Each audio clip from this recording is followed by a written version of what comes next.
Bonjour et bienvenue sur Quizy à la télé, à la radio, sur Facebook. On est là pour parler d'une affaire qui fait couler beaucoup d'encre ce matin. C'est évidemment le SMEAM et notre invitée, c'est la vice-présidente Amina Hariti. Bonjour. Bonjour Léo, bonjour à tous, bonjour à toutes. Alors comment ça va ? Ça va. Alors on est là pour parler quand même on peut dire d'un tsunami qui a eu lieu vendredi avec cette conférence de presse où le président du SMEAM annonce on ne sait pas si on va pouvoir payer les salaires à la fin du mois. Et il y a 35 millions de déficit. Que se passe-t-il au SMEAM ? Alors il y a deux choses. Il y a les 35 millions de déficit qui étaient là quand on est arrivé déjà. Et il y a cette histoire de salaire qui résulte d'une cession en fait d'une part de la redevance qui est due au SMEAM par le délégataire et qui fait justement c'est ça qui permet de payer les salaires. Et cette part-là a été remise au délégataire et ce qui fait que ça nous fait un énorme trou dans notre trésorerie pour justement pouvoir assurer cette part des dépenses. Et pourquoi 35 millions de dettes ? Alors il y a déjà la part des dettes, déficit, donc voilà, des choses à payer, donc des factures à hauteur de 23 millions, donc des entreprises qui ont travaillé, qui n'ont pas été payées. Et puis il y a aussi une part de dette à la banque. Donc c'est un total de, on va dire 37 millions d'euros. La grande question que les gens se posent, c'est qui va payer ? Est-ce que c'est le prix de l'eau qui va augmenter ou est-ce que c'est les taxes ? C'est pas la même chose. Pour l'instant, rien n'a été défini. Encore une fois, nous, si on peut éviter cette option-là, on l'évitera. Mais sauf qu'aujourd'hui, on sait que si on n'agit pas, c'est le SMEAM qui va carrément fermer, qui risque de mettre la clé sous la porte. Après, je ne sais pas comment ça peut fonctionner. Ça le rappelant toujours quand même, c'est un syndicat unique en fait qui gère toute l'eau dans toutes les communes de Mayotte. Donc, si la maison ne tient pas debout, c'est toute l'île en fait qui va en subir les frais. Donc nous, l'objectif, c'est de trouver cet argent-là, donc non seulement pour régler le déficit, mais en plus pour pouvoir avoir de quoi travailler pendant les 6 ans qui vont venir. Mais le souci des Mahorais aujourd'hui, c'est de se dire, mais comment on va payer ? Beaucoup parlent de l'augmentation de l'eau, ce qui fait peur aux usagers, disant, mais attention, est-ce que en fait, c'est pas de leur faute quelque part ? Ils disent, mais c'est pas de notre faute, mais on va devoir payer, et si payer, combien ? Et c'est la grande question que beaucoup de gens se posent ce matin. Vous savez que nous, on est les premiers à avoir été surpris. On imaginait bien qu'il y avait des soucis, on imaginait bien qu'il y avait des problèmes. Une situation financière qui, on entendait à l'extérieur, était assez délicate. Sauf que là, quand on se rend compte vraiment de l'ampleur des dégâts, on n'a pas d'autre choix que de chercher un moyen pour régulariser tout ça. Après, maintenant, on n'a pas d'autres leviers. Si on en trouve d'autres, on les utilisera. Mais pour l'instant, ce n'est pas exclu. Donc les gens doivent se préparer éventuellement. Encore une fois, c'est une éventualité. Donc c'est pas certain. On va tout faire pour que ça n'augmente pas, mais encore une fois, si on n'a pas d'autres moyens, vous savez, est-ce que vous pouvez résorber comme ça, d'un coup de baguette magique, 40 millions d'euros presque ? Alors du coup, ce serait peut-être les collectivités adhérentes qui devraient augmenter ça reste à voir. Les impôts. Ça reste à voir. Donc pour l'instant, vous ne savez pas trop en fait. Voilà, mais en tout cas, c'est un risque. Ouais. Mais comment... La question que les gens se posent, c'est comment on peut en arriver là ? 35 millions d'euros, mais où est passé l'argent ? C'est pas qu'en billets et en salaire, c'est surprenant. Le rapport de la Cour des comptes parle de certaines choses. Donc encore une fois, il fallait le regarder, il fallait le lire. Il a commencé à mettre en garde sur certaines choses, des recommandations, des préconisations pour justement ramener à une situation plus abordable, plus confortable au niveau du syndicat. Sauf que ça n'a pas été suivi. Aujourd'hui, nous, on vient d'arriver. Ça fait, faut dire quoi, on est arrivé là depuis fin juillet seulement. Le temps de nous rendre compte de ce qu'il y a à l'intérieur, forcément, on a été alertés. Il y a pas mal de choses qui nous ont sauté aux yeux au fur et à mesure qu'on avançait.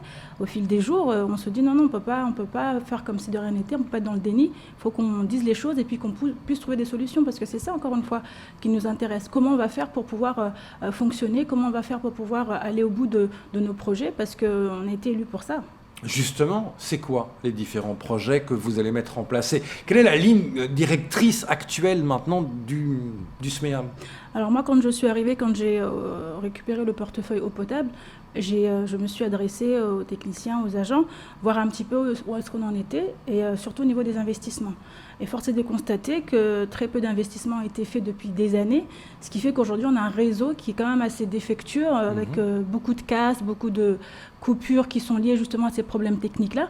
Donc moi je pense que c'est déjà un premier point qu'on doit pouvoir régler, on doit chercher à régler, parce qu'encore une fois, si on a, vous savez, on a pas mal de réservoirs qui aujourd'hui ne sont pas à la hauteur de la situation, parce qu'on a beaucoup de consommation, une population qui a augmenté, et ces réservoirs-là restent aujourd'hui à une capacité, à une autonomie de 4 heures. Donc le moindre souci fait qu'on ne peut pas rattraper, ce qui fait qu'on a des coupures, on est obligé de couper le réseau pour pouvoir faire la maintenance. Donc encore une fois, ça c'est quelque chose qui est assez, pour moi je ne comprends pas. Il y a aussi toutes les fuites. On a un réseau qui date de certains temps et qui aujourd'hui, de ça et là, présente des fuites qui font qu'on est encore obligé de couper pour pouvoir réparer. Donc je pense que si on commençait par déjà revoir le réseau, ça pourrait nous faire gagner du temps, pouvoir gagner en efficacité sur la distribution en eau. Après, il y a aussi toutes ces choses qui relèvent du quotidien. Là, on en avait déjà parlé en arrivant, sauf que bon, la crise de l'eau fait que, donc c'est encore plus d'actualité. On va, donc grâce à un concours de l'ARS qui a accepté notre demande, on va aussi mettre en place des kits d'économisation pour économiser l'eau au robinet. Donc on va les distribuer à tous les foyers, à tous les abonnés, pour encore une fois que la crise de l'eau sera passée, ça sera encore d'actualité. Donc encore une fois, on va permettre aux Mahorais de moins consommer d'eau et jouer. Oui, parce que là, on est au total, 36 000 mètres cubes de... encore on peut une pas fois, plus, donc il y a un vrai souci. Encore une fois, je pense qu'il y a un souci d'anticipation. On sait que la courbe va augmenter, de consommation va augmenter, donc il fallait peut-être prévoir déjà depuis un moment. Vous savez, les derniers investissements, gros investissements, ont été faits coup sur coup entre 1994 et 2001. Donc depuis, il n'y a pas eu de gros investissements d'envergure pour justement pourvoir la ressource en eau auprès des Mahorais. Ça veut dire quoi? C'est-à-dire qu'il y avait parce qu'on sait qu'il y a des marchés qui avaient été lancés, mais qui ont été abandonnés. Il y a mais tout ça, ça coûte de l'argent. Ça veut dire quoi? Ça veut dire que l'argent aurait été mal dépensé quelque part plutôt que de construire quelque chose de réel? Alors nous, on se fie au rapport de la Cour des comptes et ce qu'on a trouvé. Donc après, maintenant, c'est pas à nous d'expliquer. On n'était pas là. On arrive, on trouve une situation. On est obligé de faire un état des lieux et il est ce qu'il est. Et aujourd'hui, à nous maintenant de voir comment on va pouvoir partir sur d'autres bases et pouvoir travailler sereinement. Justement, il faut les financer, tout ça. Aujourd'hui, vous dites, voilà, on n'a plus d'argent. On ne sait pas comment on va faire pour payer. Je crois que vous avez demandé à peu près 40 millions, je crois. 80 millions, donc il y a 80 millions, donc la moitié qui va moitié servir pour payer la dette. Voilà. Et l'autre moitié, on va essayer de travailler. Sachant qu'aujourd'hui, la plupart des investissements, quasiment tous les investissements, sont financés à 100% par l'État. Donc du coup, on est encore obligé de passer par ces biais-là pour pouvoir travailler. Donc nous, l'objectif, c'est de pouvoir aussi, nous, avoir une part qui nous revient et qu'on puisse mettre en place ces fameux projets, encore une fois, avec lesquels on est arrivé lorsqu'on a été élu. Donc l'un des projets, j'ai bien compris, c'est revoir toute l'installation, en fait, pour éviter toutes ces coupures sans arrêt. Qu'est-ce qu'il y a d'autre comme gros projet qui vous attend là en urgence? Alors il y a ceux qui sont liés justement à cette fameuse retenue collinaire. Encore une fois, c'est un projet qui date depuis le SDAGE, qui est de 2015. Donc encore une fois, il y a eu énormément de choses sur le chemin de la construction de cette retenue collinaire. Aujourd'hui encore, on est sur des problématiques de foncier. Donc faire en sorte qu'on en sorte, sachant que pour construire une retenue collinaire, il faut compter au moins 6 à 7 ans. C'est ça. Voilà, donc du coup, on va entamer les projets, on va entamer les choses. Si on arrive à régler ces problèmes de foncier dans les meilleurs délais, on enchaînera avec les travaux et ça prendra le temps qu'il faudra. Parce que le but, c'est pas de faire un ouvrage rapidement pour qu'après, il soit obsolète, comme on dit encore une fois, rapidement, mais c'est de faire les choses bien et étape par étape. Est-ce que vous vous servirez de ce rapport, justement, de la Cour des comptes pour dire, voilà, ça on ne veut plus faire, ça on ne veut plus faire, genre lancer des marchés qui n'aboutissent pas, ou des salaires mirobolants, ou des vaches mirobolants. Concrètement, est-ce que ça va servir de base pour améliorer le SMEAM de demain? Alors on a déjà commencé en arrivant, encore une fois, on est à peine arrivé, on a déjà commencé à mettre en place certaines mesures, notamment au niveau du fonctionnement. Donc on a mis une pointeuse pour justement pouvoir exactement voir qui est venu travailler, qui n'est pas venu travailler. Encore une fois, c'est très important dans une maison qui compte beaucoup de salariés, oui, c'est clair. Beaucoup d'agents. Il faut quand même savoir qui a fait quoi, qui est venu à quel moment. On a également pris des mesures concernant le parc automobile, donc les voitures qui sortaient et rentraient à tout va. Maintenant, c'est bien cadré, donc à part les véhicules d'astreinte, tous les véhicules doivent revenir au SMIAM le soir après la journée, donc des véhicules de service notamment. On a pris aussi des mesures, on s'est séparé de quelques véhicules qui pour nous n'étaient pas forcément utiles par rapport au fonctionnement. Donc en fait, il y a pas mal de choses qu'on a commencé, des petites choses. Exactement.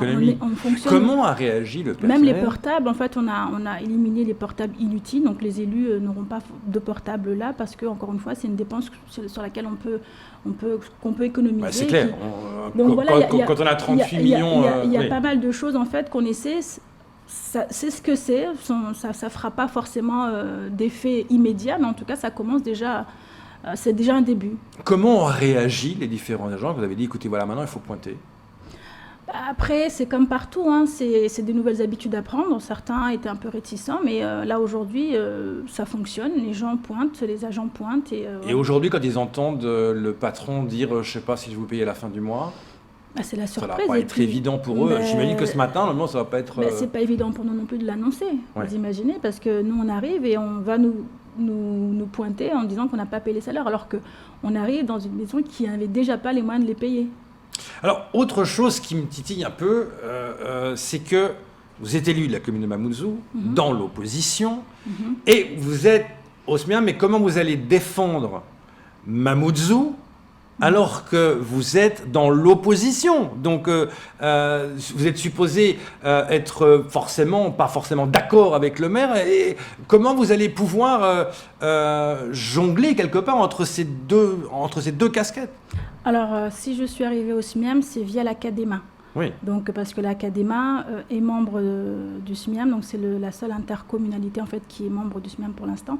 Et du coup, je ne suis pas arrivée par la mairie, mais par l'Académa où je suis dans la majorité. Donc, Cadéma, c'est Dembéni Mamoudzou. Moi, je suis élue à l'Académa sur le secteur Mamoudzou. Donc, pour moi, il n'y a aucune difficulté parce qu'encore une fois, je suis ouverte. Pour moi, ça ne veut pas forcément dire grand-chose, opposition, majorité. Encore une fois, ça dépend de qui est en face de nous. Vous êtes dans l'opposition de Mamoudzou et vous devez développer Mamoudzou. Donc, quelque part... Vous savez, à la mairie de Mamoudzou, je suis dans d'autres commissions et pourtant j'y participe, j'apporte ma contribution. Pour moi, encore une fois, c'est le travail qui est fait. Après, si en face, ils ne veulent pas de mon travail, ils ne veulent pas de ma contribution, après, c'est à eux de voir. Moi, aujourd'hui, chaque fois que je peux contribuer, je le fais. Voilà, je me suis engagée pour ça. Je ne sais pas pour voir qui était en opposition, qui ne l'était pas. Moi, je suis ouverte à ceux qui veulent travailler et je le fais avec plaisir. Mais alors, comment faire si, par exemple, le maire a une position, par rapport au SMAM, vous n'êtes pas d'accord, mais qui est pour l'avancée, vous allez faire comment quelle casquette vous allez prendre la casquette vice-présidente du SMIAM? Tout se passe dans les discussions. Encore une fois, il m'arrive d'être dans des commissions à la mairie et qu'on pointe le SMIAM. Donc, du coup, je reprends ma casquette du SMIAM et j'explique les choses. Encore une fois, je pense qu'on a besoin les uns des autres.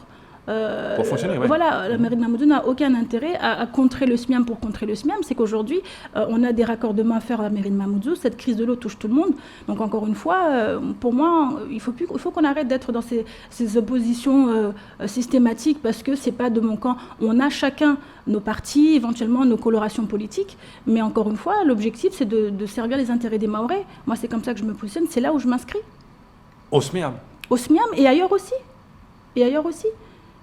Vous savez, les casquettes, c'est vous qui nous les mettez en fait. Hein. Non, vous êtes dans l'opposition. Non, mais ça c'est vrai, c'est pas une casquette, c'est une réalité. Vous avez deux réalités, c'est pas des casquettes. Vous avez deux réalités que je ne mets pas sur votre visage. Vous êtes vice-président du SMIAM et dans l'opposition. C'est pas des casquettes, c'est une réalité. Après, je me dis, mais comment elle peut faire pour être dans l'opposition quelque part et d'autre côté être entre guillemets, pour le maire de Mamoudzou ou SMIAM. Mais vous savez, en tant que vice-présidente, je ne suis pas que la vice-présidente du SMIAM pour Mamoudzou. Il y a d'autres communes encore. Donc...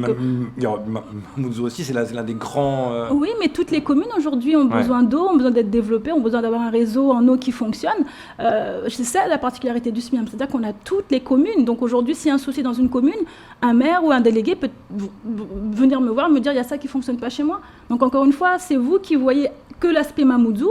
Quand je suis à la mairie de Mamoudzou, dans mes commissions qui concernent la mairie de Mamoudzou, je suis à Mamoudzou, dans l'opposition comme vous le dites, mais quand je suis au SMIAM, je suis au service des Mahorais. Et Dieu sait s'ils en ont besoin aujourd'hui.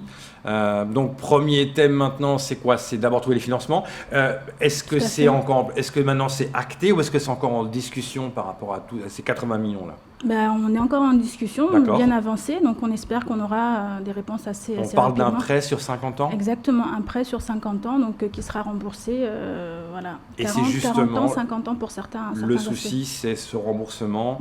Comment rembourser? En fait, in fine, à la fin, c'est les Mahorais qui risquent de casquer, quoi. On engage le SMIAM sur plusieurs années, des décennies. Donc, si quelqu'un a une autre solution, on est preneur. Hein. Ouais. Croyez-le, on est preneur. Sauf qu'aujourd'hui, dans la manière dont on est arrivé, il n'y en avait pas d'autres. C'est celle-là qui s'est présentée, la première qui s'est présentée. Donc, on va voir si on a d'autres, on va les chercher. Et si on peut éviter de faire supporter ça aux Mahorais, on le fera. Croyez-le, on le fera. Parce qu'on est arrivé avec un projet. Le président Fardine Hamada le dit toujours quand il est arrivé. Il avait pour ambition de faire en sorte que tous les Mahorais aient de l'eau et qu'ils aient une eau moins chère. Donc quand on arrive avec ça et qu'on trouve ça, vous vous imaginez à quel point on est embarrassé. C'est pas possible. On est complètement embarrassé. Donc nous, encore une fois, on l'annonce qu'on a faite, mais ça ne veut pas dire qu'on ne va pas y travailler. Vous savez, on est arrivé. Moi, je m'étais donné 6 mois, 1 an pour bien comprendre le fonctionnement. Et force est de constater que je n'ai pas eu le choix. Je suis tous les jours au SMIAM. Je suis tous les jours au SMIAM pour essayer de comprendre assez rapidement, de pouvoir agir assez rapidement, parce que la situation n'est pas celle qu'on attendait en arrivant. En tout cas, pas aussi catastrophique. Quand est-ce que vous saurez, par rapport à cette augmentation d'eau, est-ce qu'il y a un délai dans 1 mois, dans 2 mois, vous saurez ce qui se passe vraiment pour les Mahorais ou c'est encore trop vague aujourd'hui? Pour l'instant, on est encore sur les études, on est en train de regarder, on est en train de travailler avec les agents, avec les élus, on est en train de voir avec les autorités, on est en train de voir ce qu'il est possible de faire rapidement et quelles conséquences ça peut avoir. Est-ce que vous arrivez à rassurer les gens maintenant, en disant vous serez payé à la fin du mois, ou c'est toujours le même questionnement que vendredi? Vous savez, cette redevance qui est trimestrielle, donc qui est versée, quand vous avez 2 400 000 € qui doivent être versés et que 1 900 000 manquent, vous doutez bien qu'il faut les combler, il faut qu'on les trouve. Où est-ce qu'on va les retrouver? On va nous les redonner? Comment on va faire? Ça, c'est pas des choses qu'on n'invente pas. Hein. Et ça, c'est la bataille d'aujourd'hui. C'est la bataille d'aujourd'hui. Oui, savoir est-ce que justement ce qui a été fait était faisable, pouvait être fait, si on peut revenir dessus ou pas, comment on va faire? Amina Hariti, merci beaucoup d'être venue ce matin pour parler de ce problème qu'aujourd'hui au SMIAM, on suivra ça de très près, j'y arriverai. Merci beaucoup. Merci. C'est tout pour ce second temps de parole.